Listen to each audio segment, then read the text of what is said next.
threw me with my reading. National independence, the only possible outcome. El Mujahideen, number 10, September 1957. The term independence has single-handedly pitted us against the French in their unanimity. Whilst it was the gift of sending invenerated imperialists into a muted rage, neither has it failed to ruffle the left, whose chauvinistic reaction have become uncontrollable. French opinion has not forgiven us for demanding with so much conviction the full and complete sovereignty of our country. It accuses us of infantilism and approaches us for the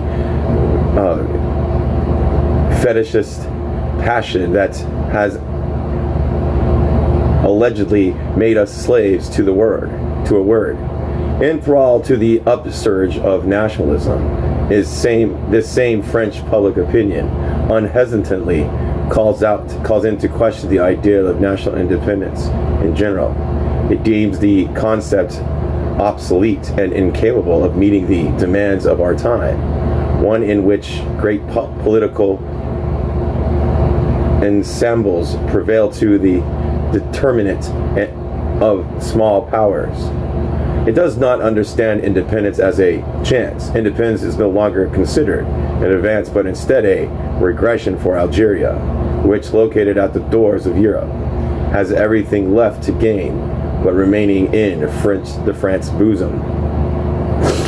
A fundamental objective and not a tactical claim. Oops.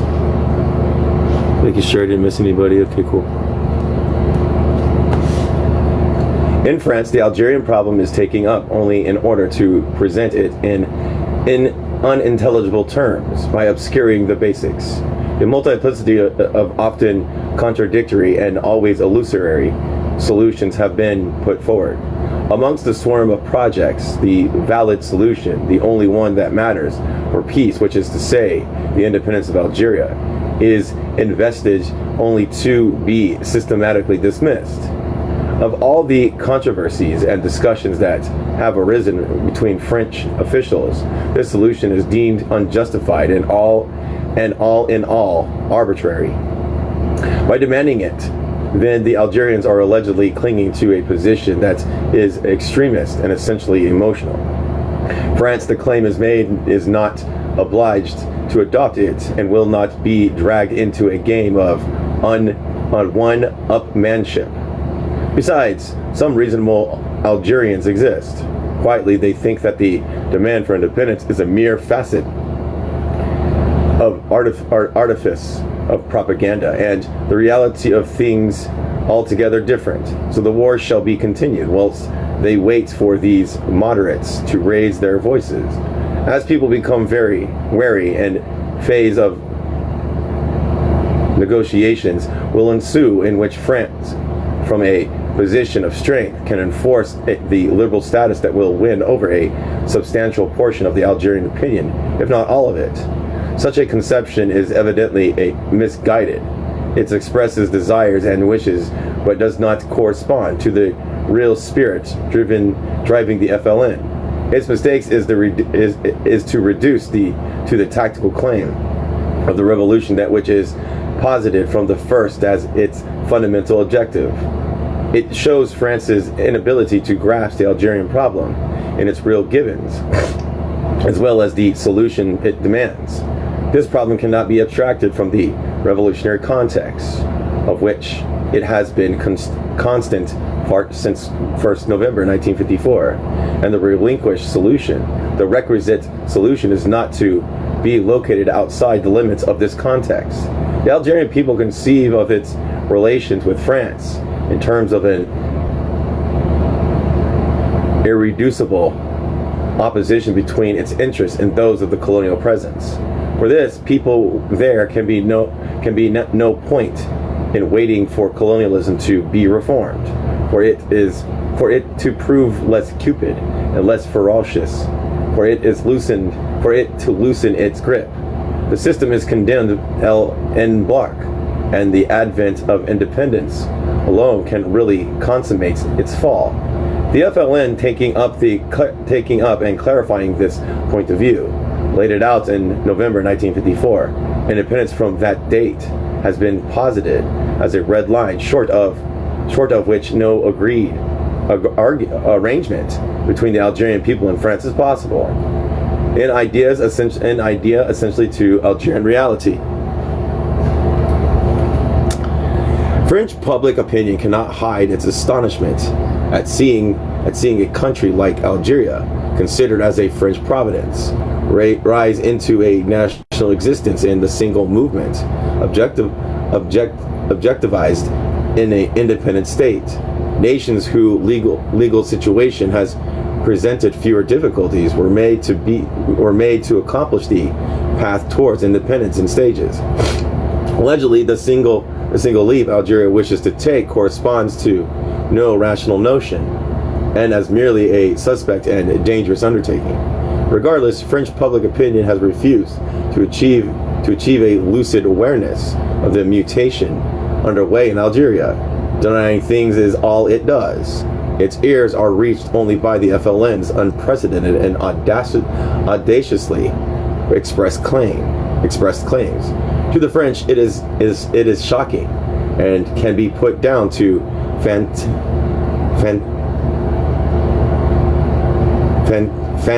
I'm going to make sure that's fantics. Have you read Wretched of the Earth? Yes, I've read Wretched of the Earth multiple times. I've read it like at least 5 or 6 times. I'm a fanonist. Ooh, why am I writing that down? I'm a Marxist fanonist. Fanatic. Okay, what's fanatic? Fanatics who have transposed their delusional dreams into politics. They do not understand that the Algerian people cannot accept the necessity of transition that would bring about the autonomy gradually. This does not take enough account of the specific nature of colonialist oppression in Algeria, oppression that helped to trigger the revolutionary process. Decreeing Algeria to be a French départ entailed establishing total oppression in it, wiping a nation from the map, depersonalizing a people, reducing it to decline and death. But it's also meant determining an explosive situation in this country, a permanent state of tension, as well as giving rise to such profound contradictions that the system that had generated them would find it impossible to deal with them. Have you read, I got a question for you, if you're still here, Sam. Have you read Black Skins, White Masks? In other terms, the extreme form of French colonialism assumes in Algeria's settlement colonialism of a southern type has elicited no less extreme reactions in the people. These cannot be reduced to bouts of collective violence or uncontrolled movements of revolt and despair. They are translating it into a slow maturation, political awareness, which they brought in contributing to it a revolutionary dimensions. By being internalized and developed in depths, they are inciting in the people a progressive lucidity that will give in a precious idea of its chances of survival and its essential interests, provides it with the possibility of an implacable undermining of the colonial system, not in a particular form it has assumed here or there, but in its very essence, the objective foundation. Excuse me. Under the extraordinary pressures that have been brought to bear on it, and that excludes all possibilities of normal development, the Algerian people has gained its political education, sustained at the base by the revolutionary pedagogy. It constitutes a novel experience that will play a determinate role in Algerians' future. The specificity of neocolonialism is to preempt revolutionary situations by introducing scalable methods into its system. Experience shows that it has often succeeded in doing so, and thereby in keeping hold for some time the colonial situation that may have been lost beyond hope. In Algeria, the situation is precisely already lost, and the neocolonialism has missed its historical chance.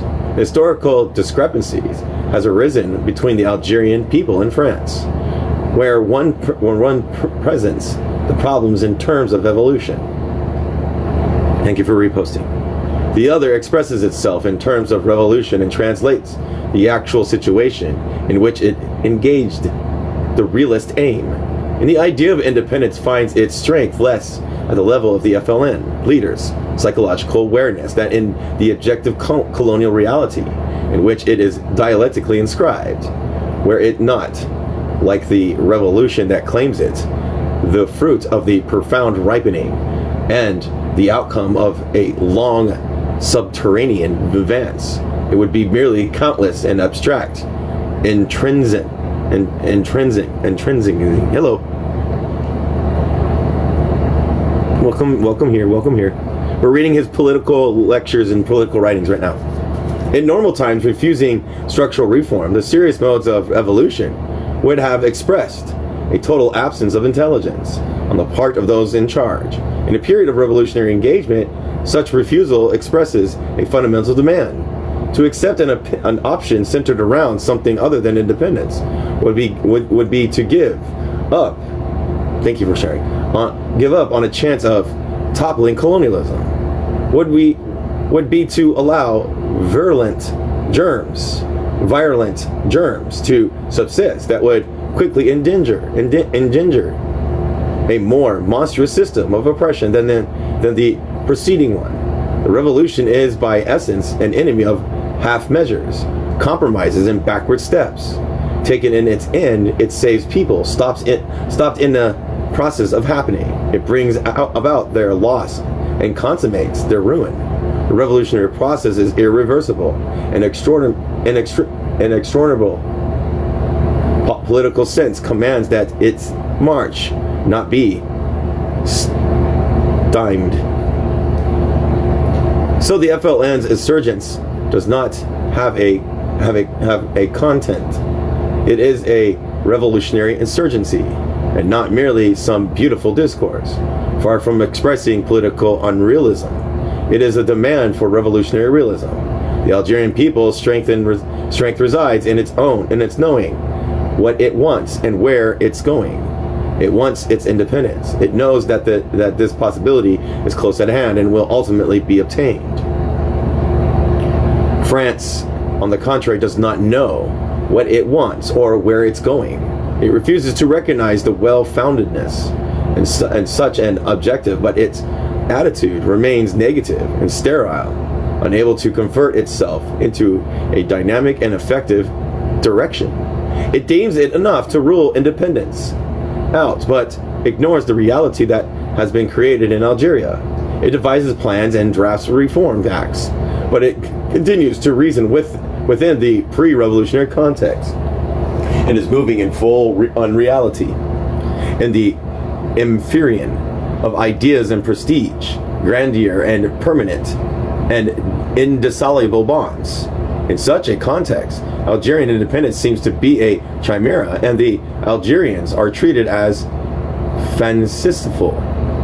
What is considered an impossibility in France to transpose unto Algeria, and made an objective and absolute impossibility. It is assuredly to set out from a very weak analysis of reality and rush headlong into a venture by declaring with Mr.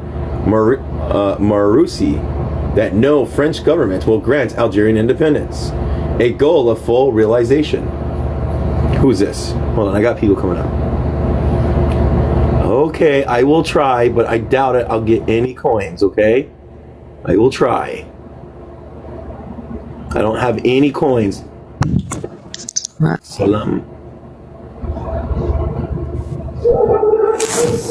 Salam alaikum, habibi. Salam. Yeah, no coins, I'm sorry. A goal of full realization.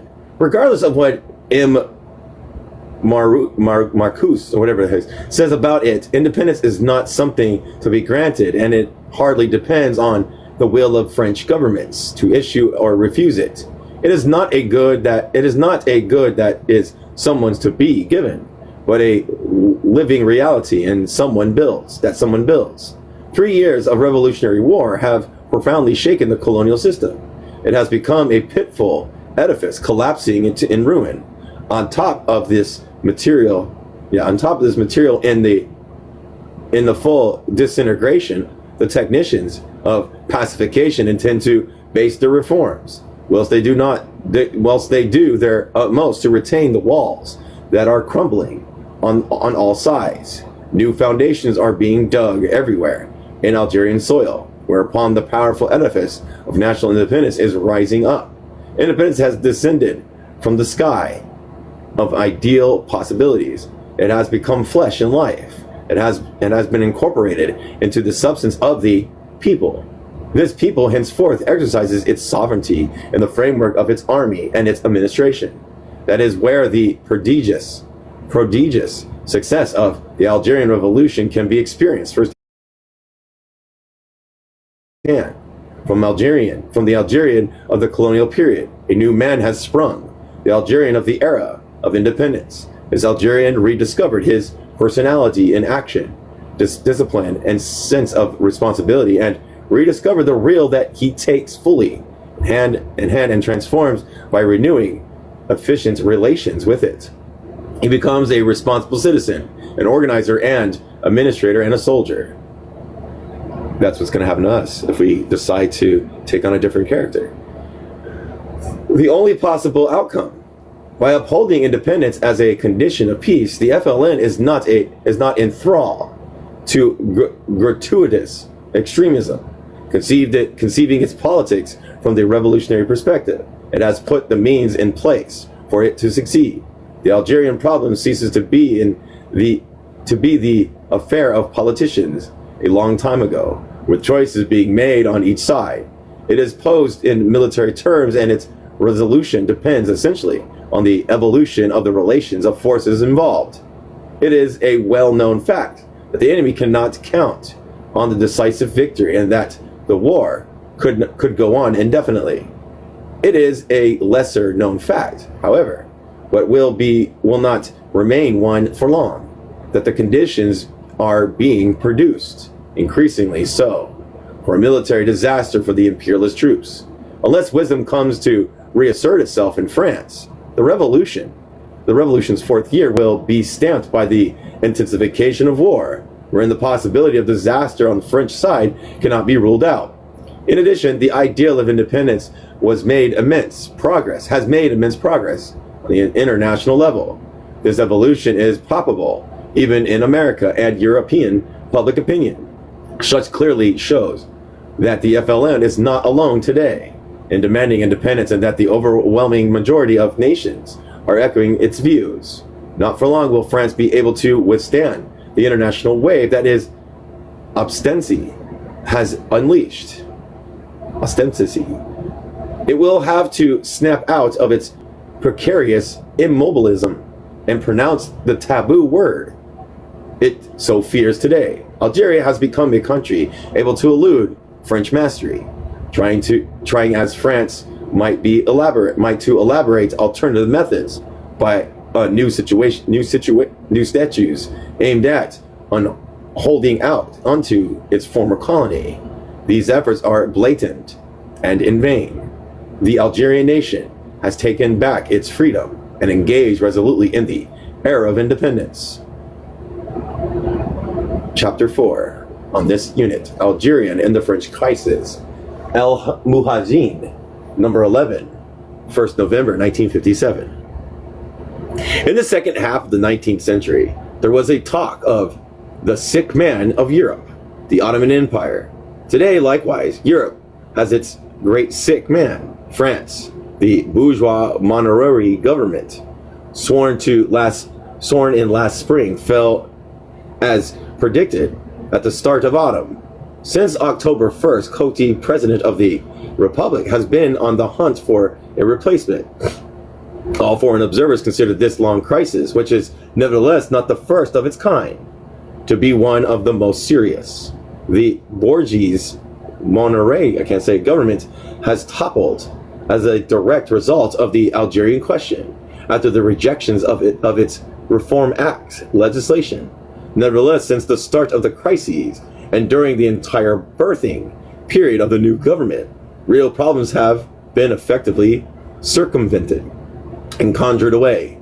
Practically no one speaks about Algeria. At last, not in public.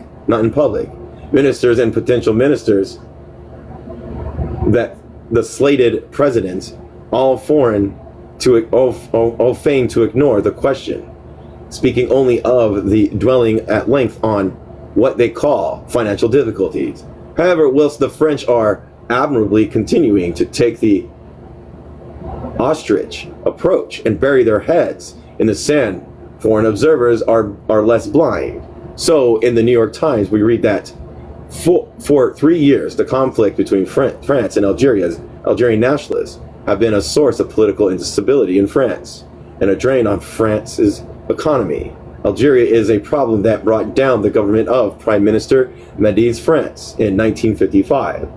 It's underlaid the economic issues that triggered the fall of Prime Minister Guy Mollet this spring.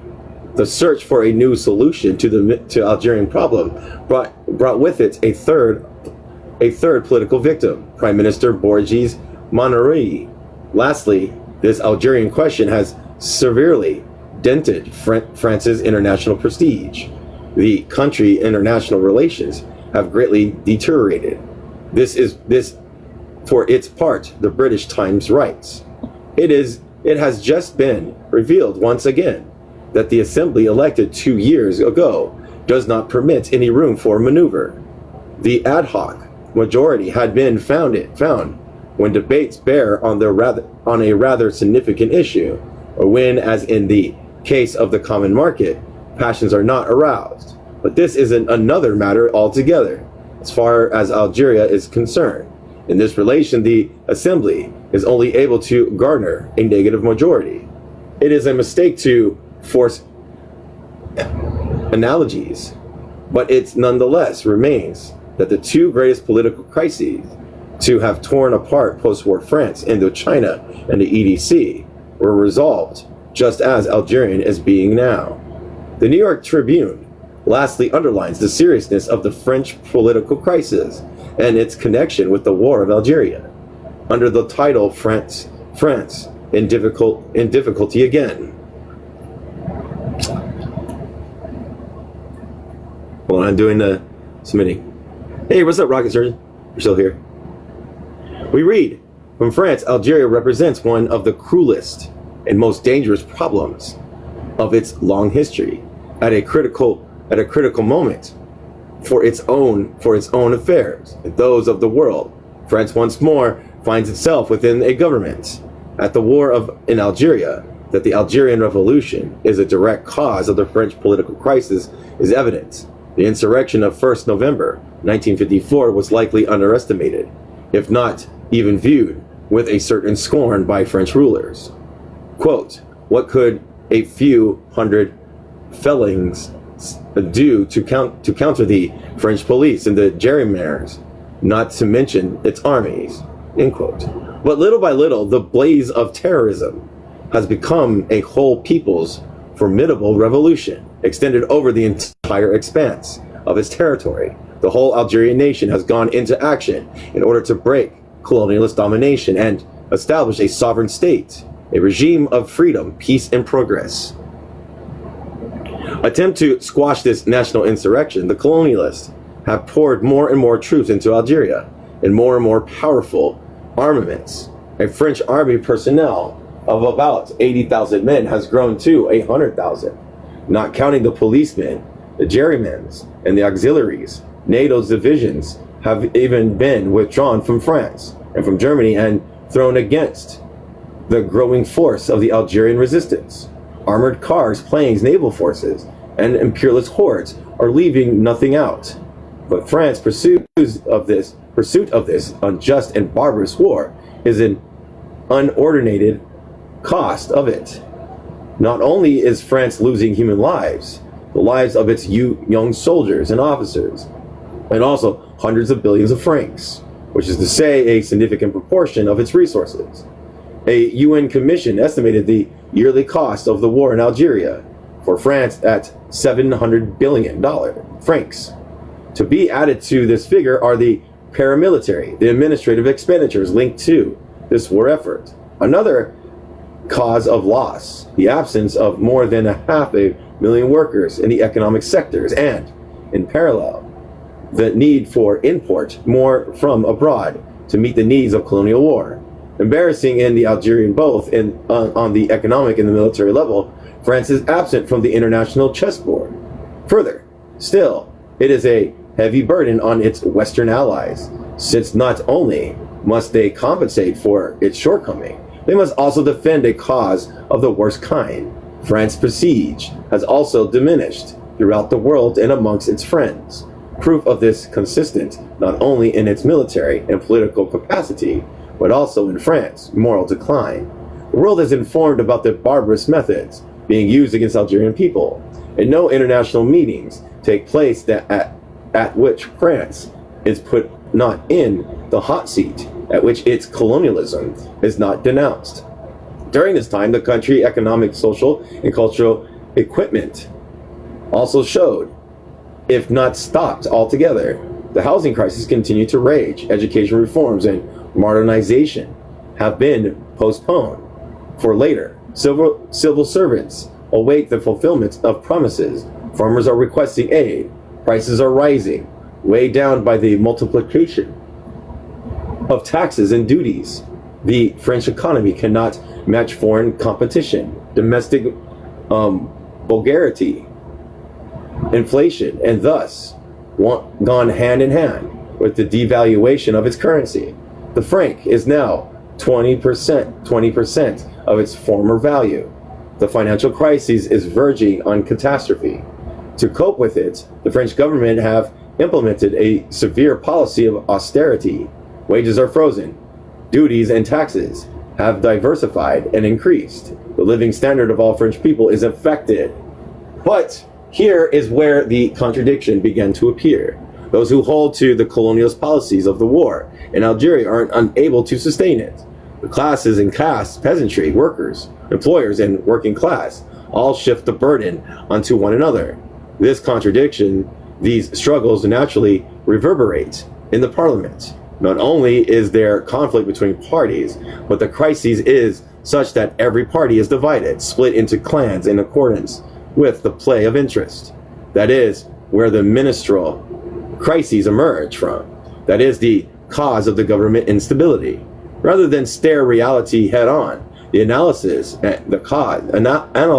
the cause of the ill, and in all honesty, France's rulers more preoccupied with their own personal and clan interests than with the destiny of their country, engaged in demagoguery and seek alibis for their failures. Yesterday it was Nasser's fault. Today the ill stems from the Communist International and also from the covetousness of the Anglo-Saxons for Sahara oil. When these French rulers designed to look at themselves, do they change policies and reconsider the entire orientation? No, they find a new hobby, horses, a new albiba, institutional reform, the need for a strong and stable executive, etc. Clearly undergoing crisis upon crises, French institutions will end up, okay, great, I got approved, thank you. French institutions will end up exhausting themselves, that is, breaking. There will be explosion, led to. No one can foresee it. A dictatorship is highly likely. The names de Gaulle and Marshal Junge have been mentioned, but this strong regime, even this dictatorship, with what will it be able to do? Will it get hold of the magic wand? The same problems will arise, and even greater war efforts, more and more dramatic, financial hemorrhaging, heightened social conflicts, and internationally more complete isolation. By contrast, the Algerian Revolution is amplifying. The National Liberation Army is ever developing, improving, and getting more equipped. It strikes and will continue to strike harder until it rocks, until it's destroyed. The colonialist still destroys the colonialist machine. In truth, there is no Algerian problem today. There is a French problem. Indeed, however, whoever says problem implies solutions that are unidentified. But for Algeria, the path is all laid out. This is the march towards independence. The revolutionary struggle is reconquering the natural right, the legitimate right. The route may be long and difficult, but there is no other one. Algeria is following the historical movement. By contrast, France it turns out, has been unable to adapt to the second half of the 20th century, to this period of decolonization since 1945, only barely liberated by the grace of the Allies and Algerians. France has continually engaged in wars of colonial conquest. Yesterday it was Indochina, today Algeria, tomorrow Black Africa. By refusing to look reality in the face, by persisting in running against the invincible movement of national liberation, driving colonized people and the Algerian people more than any other. France can only exhaust and debase itself. 5. Algerian conflict and African anti-colonialism. El Mutadin. Number 11, 1st November 1957. Hope everybody's alright. Enjoying. In the internationalization of the Algerian problem, French colonialists were surprised to see how many countries condemning them. This generalized judgment against French policy in Algeria, it so happened, even gets interpreted as the consequence of certain Francophobia, yeah. In actual fact, this unanimous reprobation must be understood more simply. Most of the countries to have voted against France are former colonies that experienced, certainly with a great amount of pain, the colonial system. This is why the Bandung countries and peoples are most resolutely at our side by supporting our struggle and granting us their active sympathy. The Bandung countries carry out a threefold duty. The first of all, a duty towards a country of 12 million people that the expert tours of colonialists conjuring believe they could wipe out.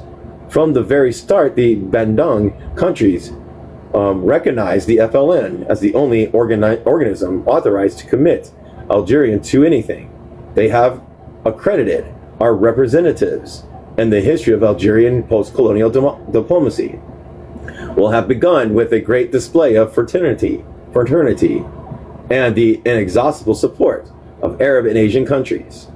Such an attitude obviously presumes concrete ends.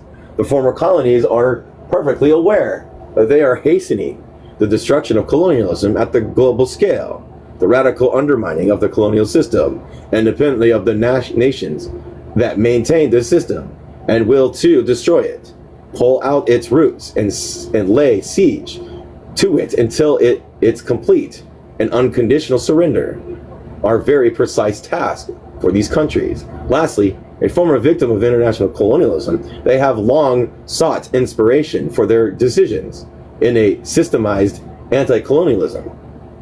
Their direct aim is consolidation of their recent independence and the strengthening of the anti-colonialist camp. The international solidarity rendered more intense by the particular coefficient of anti-colonialism, driving it it's justified by the history of colonial conquest. However, the position adopted at the UN cannot be explained by common memories alone. The urgency of finding a solution that accords with people's rights proves greater and greater since the disclosure of the torturers that were justified and legalized by the French authorities. Sweet. A problem of international morality has arisen today, and rare are the nations that, hesitating only yesterday, have not fundamentally modified their attitude in relations to France. What's up, Brianna? Now, if Algeria's independence is bound to consolidate the recent independence, if it is effective, consequence is to considerably weaken the colonialist bloc. How can the other French colonies not be considered? By obliging colonialism to recoil the liberation of Algeria renders possible, and in any case less illusory, and the national claim made by the other colonies. Algeria's independence is crystallizing their national desire, shaking the system of its foundation, obliging colonialism to redefine itself, to set itself in motion, creating here and there a reform act for Black Africa, or anciently requiring a rewriting of the Title 8 of the French Constitution. Colonialism's greatest obsession is indeed its having to repress two liberation movements simultaneously. This is why with each new national war, and to prevent it from spreading, the colonialists begin to loosen their grip a little more on their territories. The specter of the Algerian War haunts the French colonies, and colonialism defense system includes the entirety of its empire. The necessary response to colonialism, tactical cleverness, is a strategic solidarity amongst the territories occupied by French forces. Today we can measure the illusionariness of the famous doctrine according to which organic solidarity exists between the proletariat in the colonialist countries and that of colonized people. In actual fact, the theory of anti-colonialism is being formulated today, and on these previously put forward have proven entirely false. In their struggle, colonized people must essentially count on their colonized brothers. The greatest error, incidentally, would be to wager on some supposed instinctive and spontaneous solidarity. Colonialism, in its most perverse and condemnable aspect, managed to pit men against each other, whom everything unites, and that a shared oppression degrades. The people of Black Africa, of Douala, and of Kantonia, of Dakar and Abidjan are today at odds with our people, and the colonialists who recoil from nothing are organized Maghreb scenes involving a supreme scorn, a prevailing scorn of humankind, and with desires to pit the Algerians against the Dahomis, or the Senegalese in radical fashion. The Bone Massacre sheds light on the method that has become part of the code. In April 1956, 3 black soldiers from Africa were killed during a skirmish with the ALN section. All right, more. Yeah, I get it. You don't like me. Something else, whatever. Look, we'll just do this. Come on. All right. The Bone Massacre sheds light on the method that has become part of the code. In April 1956, 3 black soldiers from Africa were killed during a skirmish of an FLL section. The French retrieved their corpses, horribly mutilated them, and took them back to the barracks. Then, on the basis of supposed information, they named a town district as a place that the commandos had set out. Some hours later, trucks piled men out into narrow streets, men obsessed by the horrible spectacle of their comrades. This operation was a result in the killing of more than 100 civilians. Shortly after, several of the soldiers who had participated in this slaughtered but learned about the appalling Assine decided to desert the French army ranks and join the Algerian forces. The recent examples of Belinda, December 1956, in which the entire district of Glaciers was machine gunned, and the Talmec, June 1957, in which the town was bombed, showed that such operations are still being used against our peoples. But colonialism weakness resides in the contradictions driving it. Today, more and more massively, the soldiers from Black Africa are refusing to fight against their Algerian brothers. As machine gunners, they excel in shooting high, and the bullets flying 20 centimeters above our units' heads, tasking with searching the machetes. They merely open the doors of houses without bothering to expect any. Lastly, on several occasions, they have facilitated the escape of Algerian civilians. Such awareness of the identity of the end pursued to be seen daily amongst the troops of Black Africa sheds light on by showing its anti-historical character. The attitude of certain African political leaders. Their declaration contains expressions that Mr. Locosity would not repudiate. That France has had to mobilize certain colonized people in order to ideologically justify its war of colonial conquest, showing the system's degree of decomposition. The assertion French Algeria is a formula for which international opinion pardons the French rulers. No one believes in it. That much is established. When reiterated by an African, it expresses a fundamental thoughtlessness. For many years, we've seen certain men of color, ministers or presidents of the House assert that racism does not exist in France, that colonialism is a good thing, and that colonial peoples are grateful to the mother country. There is a lack of modesty in presenting oneself, thus in international venues, and in transforming oneself into a piece of evidence. The imposture is flagrant, and the peoples who endure racism and colonial exploitation endure it as a painful wound. Hold on a second, let me do something real quick.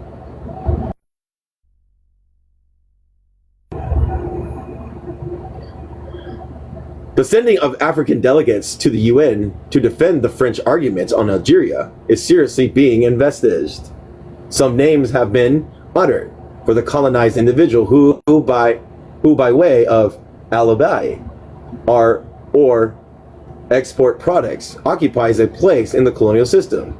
A major concern ought to arise that of combining a certain dignity with the demagogic opportunism that characterizes the collaborators. It is literally to hold the honor of Black Africa and its misery cheap, and to declare in its name in front of an international assembly, one of whose objectives is to bring the colonial world to an end, that the universe of the knotted whip, of the code of indignant, of, hold on, there's a whole bunch of first words, or of the massacres in Philippeville, ought to be protected and strengthened. In February 1957, the Algerian people felt deeply affected by the use to which the French put Chakatel. National consciousness is bad at putting up with these exploited betrayals, broadcast in all the newspapers, displayed for world opinion. National consciousness has an aesthetic sense, and the fact that the colonized individual would champion colonialism before the representatives of the people of Bandung can only appear to it as thoroughly unacceptable. The profound meaning of the recent conference in Bamako is precisely to have condemned ambiguously the main African political leaders, who for 3 years have given the various French governments the supposed backing of the colonized. During this Congress, the people of Black Africa have reaffirmed their absolute determination to achieve the independence of their countries. The message of solidarity with the Algerian people, adopted with enthusiasm, show that the African masses are aware of their duties and their interests. Despite the call for promises to be wise, despite the multiple counsels to be prudent, French observers in Bamako heard 40 million people demand a nation. Neither the fit of temper of French specialists in constitutional alchemy, nor threats, nor M. Hofointy-Bonnier's offended retreats have been able to surmount popular will. The Reform Act of Africa, which has been said to represent the greatest accomplishment of French civilization in the 20th century, has swept away inside 36 hours. The history of Africa, interrupted by centuries of colonialism, is resuming today. The great concert of African peoples is threatened, and nothing ought to garble its first notes. Frobenius, restoring Africa to its truth and its value, heightening the intellectual, economic, and political exchange that are occurring across the Sahara. Yesterday, Timbuktu intellectuals found themselves in Tunis, or in Bourges, and Dakar intellectuals had assembled in Fez, or in Telmacin. The history of the African continent is being rocked by its most formidable ever shake up. A grandiose process is underway. The future will be merciless for those who obstruct its full development. Next chapter, 6, the Democratic Revolution. I need a drink.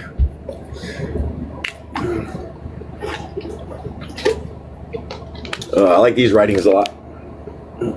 The El Mujahideen, number 12, 15th November 1957.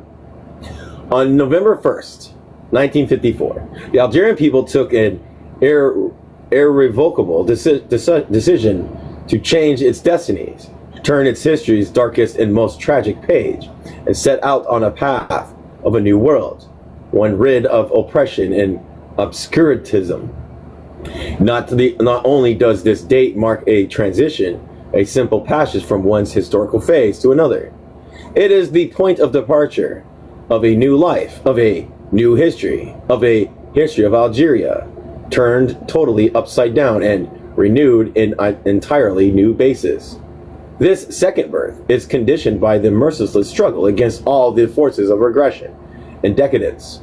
It requires the destruction of the colonial regime, and through it, and in an inseparable way, the liquidation of all the chains of the past, of all the germs of decline and servitude that have eroded Algerian society for centuries. Since 1830, the Algerian people have not ceased to fight the colonial occupiers, whose power and stranglehold over the country it has never resigned itself to recognize. In 1957, the reconquest of the national territory and the restoration of sovereignty to the hands of the people does not entail a return of 1830. It does not mean that Algeria has to find itself in the situation it was in the centuries ago. If the restoration of national sovereignty creates a situation in Algeria identical to that which existed before 1830, that is to say, when our country constituted an independent state, this is true only on a temporal level of law. The reality, the situation no longer the same. The objective conditions have not ceased to transform over a period of 125 years and continue to do so before our eyes. Liberation from the colonial regime does not return us to an Algerian identical to the situation of centuries ago. Besides, this would not have been desirable. The Algerian people, which has consented to immense sacrifices, is striving with all its force towards the advent of a modern nation that can take an honorable place in the world today. The economic and social structures of which the Algerian society was based last century are now invaluable. This society, which would have been able to adapt to a modern world within the framework of a normal evolution, was brutally obstructed in 1830 by the colonial system, forbidding it any possibility to develop and progress. The stake is not to build an independent state of anarchistic and shaky basis. Algeria's promotion as a modern and independent nation necessitates a country's liberation from foreign yoke, the destruction of colonial structures, and the break with pre-colonial structures, or what of them remains after their secular oppression. Added to the liquidation of colonialism is a concomitantly, I'm going to look at this word.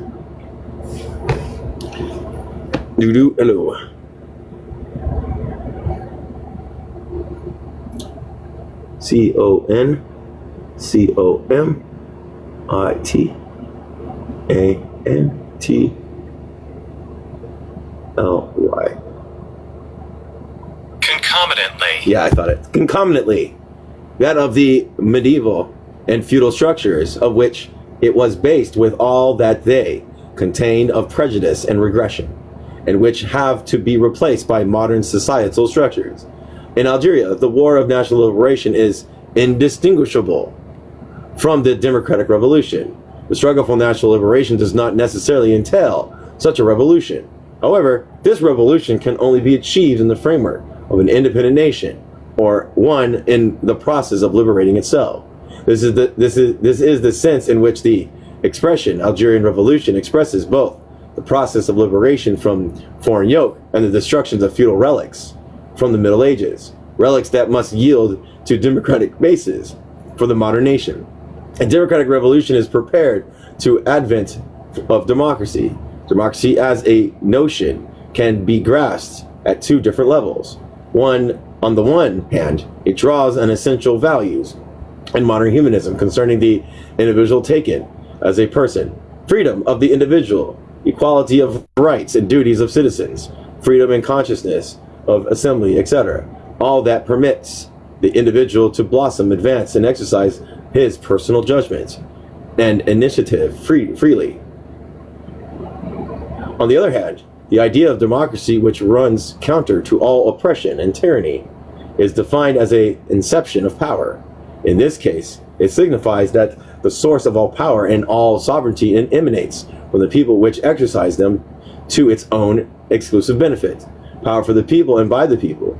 Defined in this way, democracy in contrast with all forms of oppression of people are individuals as might be exercised by a state or regime against popular will. To what extent is the war of national liberation of Algeria occupied by a democratic resolution? The struggle led by the Algerian people contains a twofold character, each one of which is no less important than the other. On the one hand, the struggle is expressed by the Algerian as an assertion of his historical personality, which colonialism has alienated and is beginning reconquering through the increasingly sharpened awareness of his national and cultural originality. On the other hand, his struggle is inspired by a revolutionary ideal and by modern era values. It reflects an effort to adaptation of modern era structures, an effort made necessary and urgent by a clearer and clearer awareness of an artificial frame of the department of the archaic mode of life perpetuated by colonialism. The colonist regime has itself accelerated both kinds of becoming aware in Algeria, where they have reached a rare degree of depth. The oppression deployed in Algeria is such that it tends towards the people's complete annihilation, in accordance with the implacable process of depersonalization and atomization. There's someone else. I don't think I can bring up anybody else. I don't think we have enough. We haven't even got any coins. Faced with the dangers of death, the Algerian people has reacted with a violent, vital price D consciousness, which has had the effect, on the one hand, of the jealous withdrawal into its threatened ego, and on the other hand, of the refining its capacity of adaptation to modern values.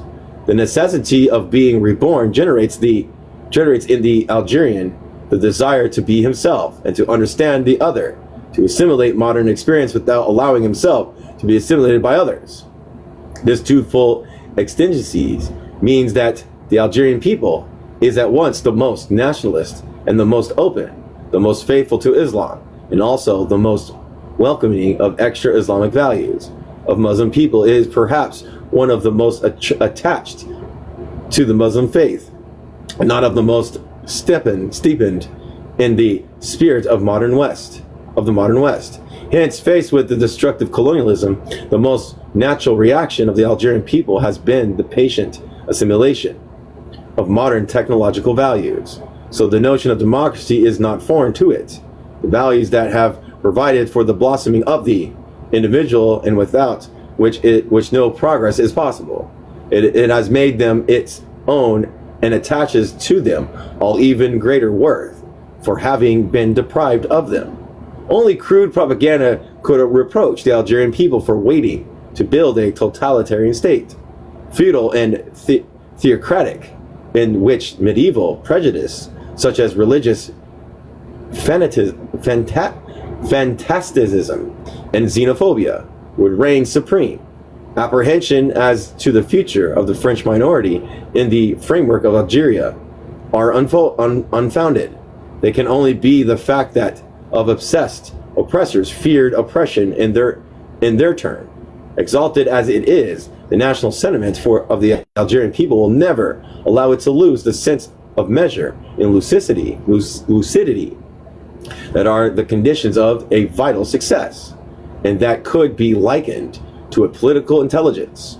On 1st November 1954, the Algerian again found his unity and his truth in joy and enthusiasm of sacrifice, fashion as was achieved between the national ideal and the revolutionary ideal. A creative dynamic synthesis took place between the aspirations of the national culture, ego, and the modern spirit in its universality. In the ALN, we have a gripping embodiment of such synthesis. The ALN is a crucible in which ultimately national values and modern spirits melt, in which an Algerian nation is forged and experiments with itself in liberating combat. Whence the prodigious flight of the Algerian Revolution, liberating energies in the single blow from the century-long slumber amongst the various popular strata into a torrent of the scale of history, the nature of which is such as to break down all dikes, triumph over all obstacles, and turn all frozen forms of life upside down. Up to now, democracy has been treated as a cultural notion, understood as one of the essential components of the modern spirit, in contrast with feudal consciousness. To specify it further, it must be given an objective social content, that is to say, and essentially understood as power. In this case, the question of need asked is to what extent the Algerian people, which is liberating itself, is making a democratic revolution. Here again, we are forced to see the truth of this colonialism, which has generated a depth of revolutionary consciousness to match the severity of its oppression. It is a fact that by leading the war of liberation to its victorious terms, the Algerian people will not be simply satisfied by nominal political independence. It does not intend to rid itself of political oppression and then to resign itself to forces of economic oppression, which would allow no social progress and confer the illusory character of a newly acquired independence. The Algerian people want to be free itself from colonialism, but it does not conceive this liberation except in the revolutionary perspective, entailing an end of feudalities and the destruction of all economic structures of colonization. The social content of the notion of democracy varies with the regimes tasked with applying them. By winning its independence, the Algerian people, which has been subjected to frightful exploitation, could only subsist by building an effective social democracy. Hence, the democratic revolution embeds into the process of the war of liberation an integration that takes to the summit of the deepest aspirations of full strata of the Algerian people, which aims to fulfill an ideal that is at once political and social, national and revolutionary. National independence and democratic revolutions are indissoluble in the current struggles of the Algerian people. The one success implies the other triumph. The advent of an effective democracy is only possible with advent in national independence. This is what explains the obstinate refusal of colonialism to recognize such independence, which it sees as the abyss into which its most secret hopes will sink. Locked in the struggle of the death, the Algerian people will stick to the goal it has laid out until victory is achieved, and will build a real social and economic democracy, and first consequence of which will be the consolidation and safeguards of the hard-won independence. 7. Once again, the reason for precondition.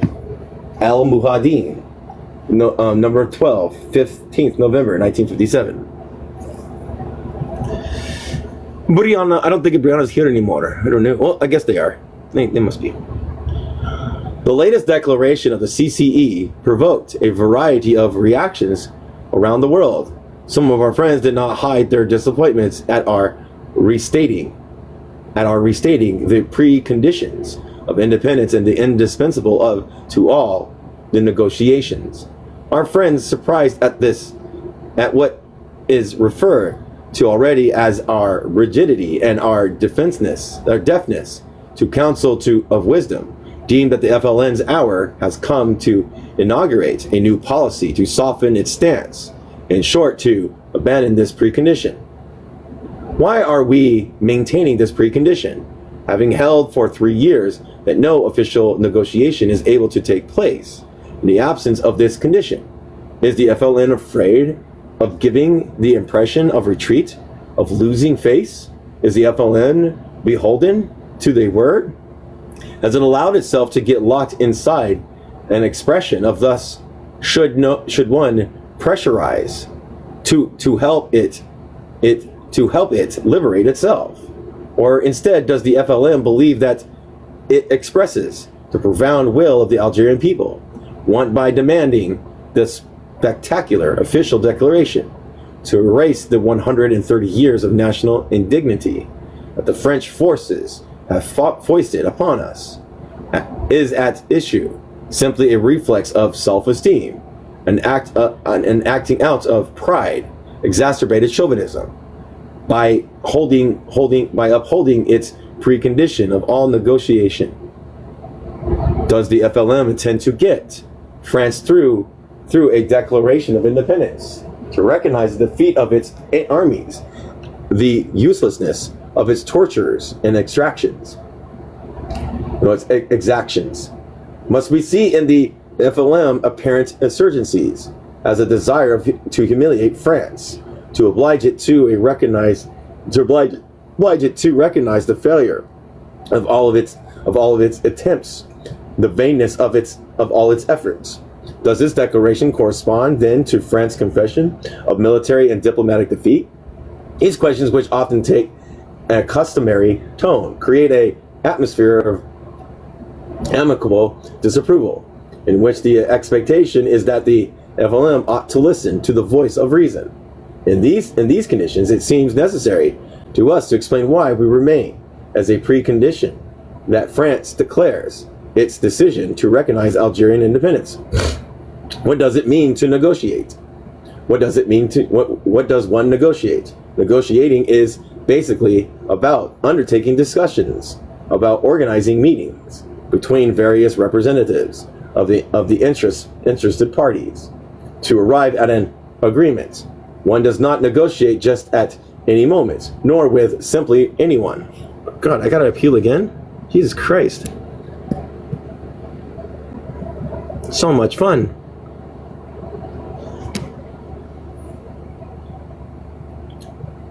One does not negotiate just at any moment, nor with simply anyone. The idea is to hold negotiations between the French government and the Algerian representatives was the absurdity in 1953. No modification of the situation allowed for any such thing. In the view of the international opinion concerning Algeria in 1953, France was alone with itself since the 1st of November 1954.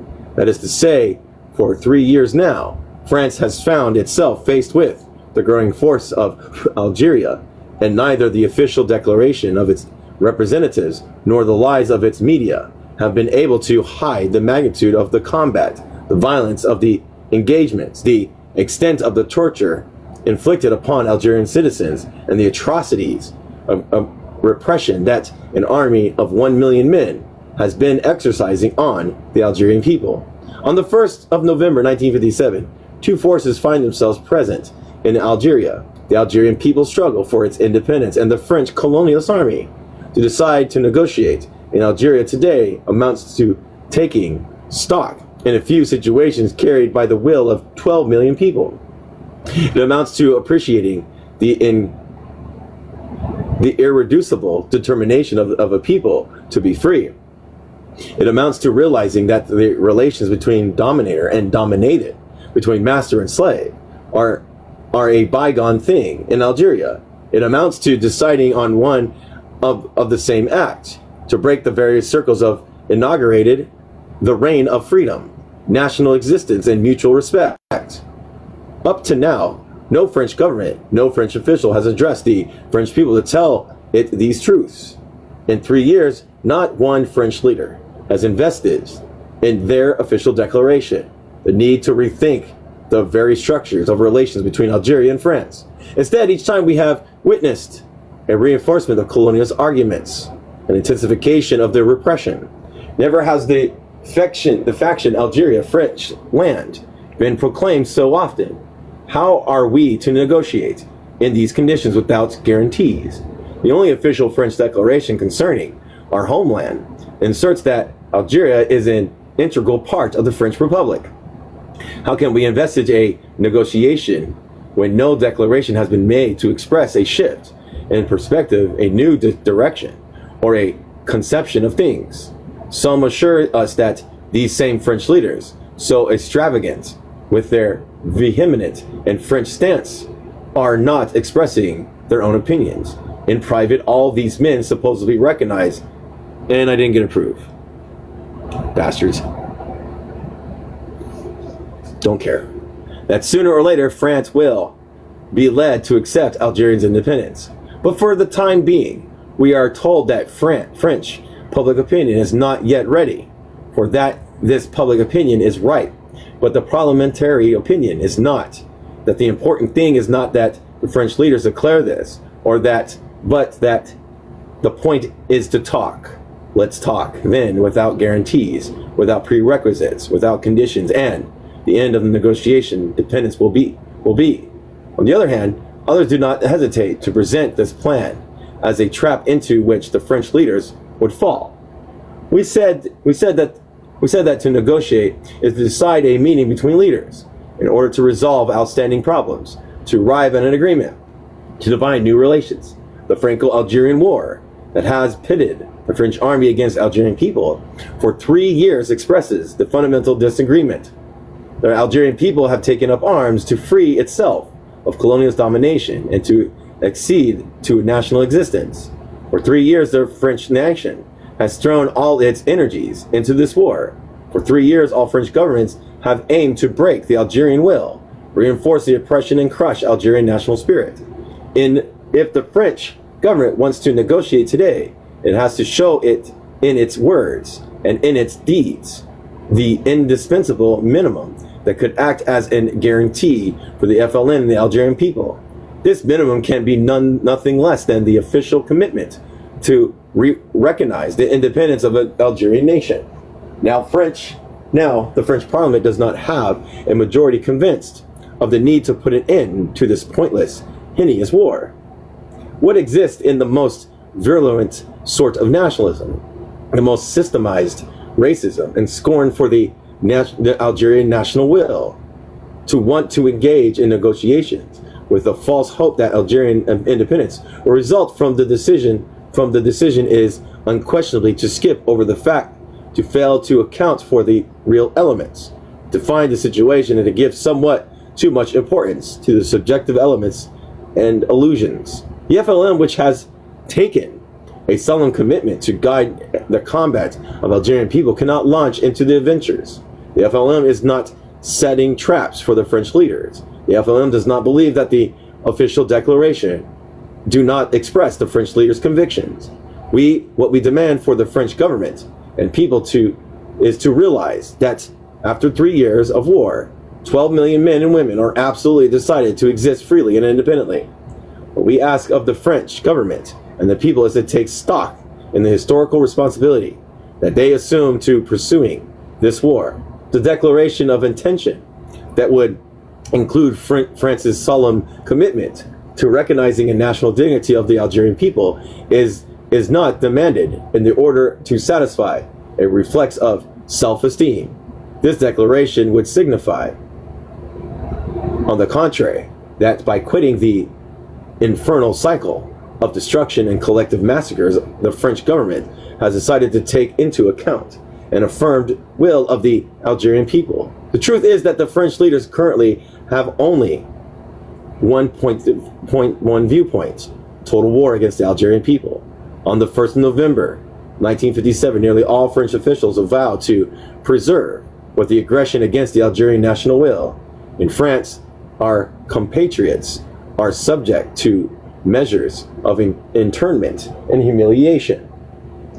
Several newspapers will the agreement of French officials serves are urging the French population to create anti-Algerian cells modeled on the Ku Klux Klan, abandoning the preconditions and the goals of our struggle are one of the same thing. The FLN will not betray the trust of the Algerian people in order to conform with some goodwills unconnected with the horrendous real that is the martyrdom of our homeland. The FLN wants to negotiate in all clarity. The French people itself has nothing to gain from this confusion. Peoples have the right to truth. Only when the French people know the relations between Algeria and France can no longer be based on military and police force, and on scorn for the rights of national existence, will fruitful relations be able to be established between our two peoples. Nothing solid or constructive can be elaborated on lies and duplicity. These are the fundamental lines in our political doctrine in the fight for national liberation. 8. Algerian revolutionary consciousness. Hey, bye, guys. Hello. Hello, mister. I love you. No, we're almost done. We're almost done. 20 more minutes and you'll be free. Mujahideen, number 14, 15th December 1957. The Algerian people's fight, conducted with such enthusiasm and tenacity, requires its real meaning, not only in relations to French colonialism, whose end it must bring about, but more profoundly still in relations to Algeria's entire history, which this fight is summoned to transform and rebuild on new bases. The process of national liberation in Algeria is too deep not to take the character of a revolutionary process that increases the vigor of the anti-colonial struggle, and that opens up prospects for the substantial change apt to turn the people's destiny upside down. The blinkering strategies behind colonial policies do not want to see in the November 1st insurrection anything but one of the multiple local short-lived convulsions that periodically shakes the people, anything but a banal accident that arose in their oppressive machine, which itself would thus have no question not to keep overturning over. Advances made by the struggle were quick to show that a revolutionary eruption is actually involved that ought to find its objective expression in an organized and rapidly developing revolution. This imposes upon France a radical revision of its Algerian design, outsets its long and short-term projects, undoes in lightning fashion the accumulated illusion, whereas the ultra-colonialists, dumbstruck, find themselves forced to stake everything on the act of desperation. The promoters of enlightened colonialism find themselves disconcerted, as though found wanting before a problem they are unable to master, its dimensions surpassing their traditional conceptions. The French find themselves in Algeria faced with one of those ground wells of opposition that arise in the life of the people only once or twice, and whose irrepressible actions lead to the emergency of factors propitious to giving history renewed momentum and rhythm. The essence of any revolution of some depth, which is the case with Algeria, is to bring movement to the masses, to unleaven them by catalyzing their energies, by setting them off on the conquest of their rights. Set in motion, they break with the structures that had kept them riveted to their immobility and passivity. They trigger the collapse of the system of oppression, reduce it to dust. Within this gigantic movement, they become aware of themselves, and their strength and their creative capacity finds the means of realization. The prodigious destiny of the insurrection of 1st November 1954 resides in the fact that the masses gave themselves a shake-up, set themselves in motion, and took the rest of the Algerian social edifice, whose foundation they were along with them. Thanks to this intervention, by the popular classes. The revolution may attack in depth, beyond colonial domination, and through it, the inherent ills of former Algerian society, which has not seen any fundamental change, which the times of Aben Condonan, slaves to frozen feudal and patriarchal structures, the peasants, the Kamiyas, the agriculture workers, the artisans, which today comprise 82% of the Algerian population, remain particularly sidelined from the social and political action in which they participated episodically and in an often unconscious manner. Number 9, the Caribbean, birth of a nation. Still awake, still listening. Yeah, it's all good. Who's on here anyways? I don't think there's many people in here. Nah. In the Caribbean, okay, yeah. Mujahideen, number 16, 15th January, 1958. On 3rd January 1958, the British West Indies, which is the Caribbean, disappeared to make way for a federation of the West Indies, destined to become, like Ghana, for example, the dominion within the Commonwealth, a colony that has thus just obtained its internal autonomy with the promise of independence in the archipelagos of the Caribbean. What does this event mean for the peoples of one of the earliest regions of the globe to be marked by colonialism? The Sugar King, the Caribbean archipelago, named after the first inhabitants of Carib, indigenous people, who all disappeared, the first victims of white exploitation in this region. Another name for the Antilles consisted of the scattering of islands, some large, other minuscule, which line up between North and South America. They control the passage to the Panama Canal, an essential communication node for America. Their whole history has been marked by their situation in the tropical climate and by the richness of their soil, which makes them practically suitable for the production of sugarcane. When the Europeans discovered America, beet sugar was not yet known. The possession of these sugar lands became a source of wealth, and each powerful nation wanted to have this Caribbean. Spaniards, English, French, Dutch organized the production of exploitation of cane sugar in their respective domains for the exclusive benefit of home country metropoles. One problem was that the labor force, the Carib indigenous, did not resist the extremely hard work that was required on the plantation, and soon the slave trade was the means employed to replace them. Entire cargoes of slaves imported from Africa under the appalling conditions poured into the West Indies. For centuries, black labor was thus taken away, sold, bought, co-opted, coped up, and forced to work exactly like cattle. Work from which the European states derived all the profit through the intermediaries of the big landowners, the white planters, merchants, exporters, and European ports.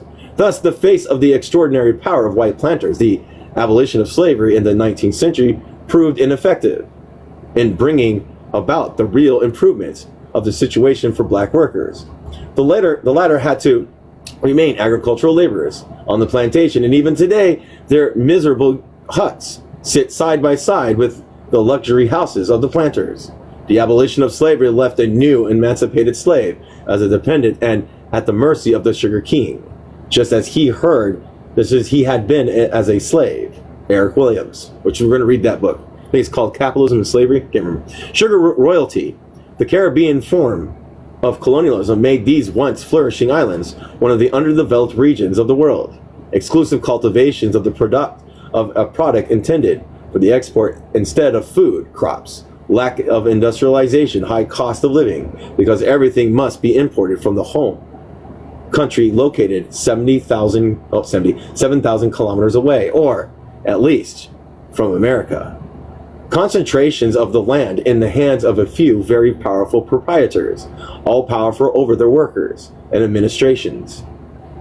Poverty and landless peasants reduced to unemployment, more and more numerous because of the very strong population growth. Attempts to immigrate abroad, Puerto Rican Puerto Ricans to the USA, Jamaicans to England, or the regrouping in any shanty towns of the suburbs, illiteracy, malnutrition, poor health, the poverty of all the colonized terribly aggravated by the odious racism, perhaps the most cruel after effect of slavery, which divided and opposed white, black, and biracial people. They use the M word, which I can't use.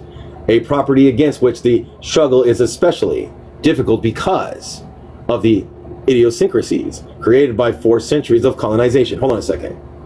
Let's see how long this is. Okay, I'll go ahead and read this part then. Colonies juxtaposed. Because these islands, which have broadly the same climate, population, and economic and social problems, have been shaped by different masters. Jamaicans speak English and have an English-based dialect, read English books, consume English products, go when they can to English universities or factories and struggle against English power. The Puerto Ricans, mostly of white origin, are very attached to the language of their former homeland, Spain, even when the immigrants to North America. The French Antilles of Martinique, of Guadeloupe, an overseas department, have for centuries undergone a policy of assimilation dear to France, tending to strip them systematically from their personalities to the point of that some of their populations can be found as officials of France in her other colonies. If Amin Sazir was able to speak of a different island as sort of insular ghettos, it means that Caribbean solidarity inscribed in the facts and felt by the most conscious Caribbean people is still far from being translated into everyday life. And even in the struggle for emancipation, one must first adapt its efforts to the particular enemy it must conquer. In all the Caribbeans, the economic and political liberation movement of the 19th century was grafted on the malfeasant cultural resistance, awareness of Caribbean history, rehabilitation of popular traditions, rediscovery of African cults as a form of resistance to Western and Christian oppression, forced Christianity, acceptance of the past of slavery, pride in belonging to the black race. This renaissance is now manifesting itself vigorously on the intellectual level in Haiti, the French Antilles, and the British West Indies, where precisely a common language, Creole, a mixture of French and English, Spanish and African dialects, is a link and a better means of expressing the Caribbean consciousness. As for the demands, they are all the more energetic as colonial oppression and racial oppression aggravate social oppressions in most of the islands. Okay, let's see how far this goes. I think I might stop. I can read one more. No, I think I'm going to stop here. Federations of, yeah, I'm going to stop here. I don't want to go too far. All right, we are, oh my gosh.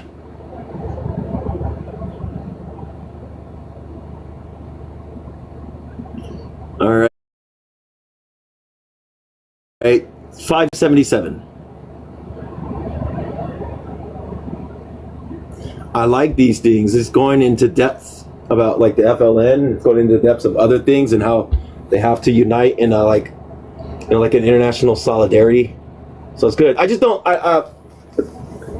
I take the position that national liberation needs to take on the international character and move into scientific socialism and going into abolishing like nation, because I don't believe in nation states. You know, I will support a progressively national liberation movement, but yeah, who's in here? No one else. All right, everybody, I'm gonna go ahead and close out. I thank you for everybody for being here. I'll go ahead and read this tomorrow. The Federation of the West Indies Future Dominion. All right, everybody, have a good night. Good night.